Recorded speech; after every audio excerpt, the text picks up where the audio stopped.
Praise the lord. ప్రభు పేరిట మీ అందరికీ శుభాభివందనాలు తెలియజేసుకుంటున్నాను. ఈ దినము దేని వాగ్దానం చూసుకున్నట్లయితే కీర్తన గ్రంథము 78వ అధ్యాయం 31వ వచనంలో చూసుకుంటే, దేవుని కోపము వారి మీదకి దిగెను, వారిలో బలిసిన వారిని ఆయన సంహరించెను, ఇజ్రాయేలులో యవనస్తులను కూలిను అనే దేవుని లగ్నం సర్విస్తుంది.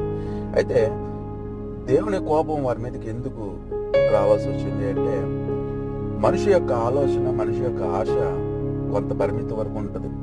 అతి ఆశ దుఃఖాన్ని పుట్టించినట్టుగా, అత్యాశ నాశనానికి చేరువుగా ఉన్నట్టుగా అలా ఉండకుండా దేవుని యొక్క ప్రేమను, దేవుని యొక్క సాత్వికాన్ని, దేవుని యొక్క కృపను పొందుకున్న వారుగా మన ఆశ ఉండాలి.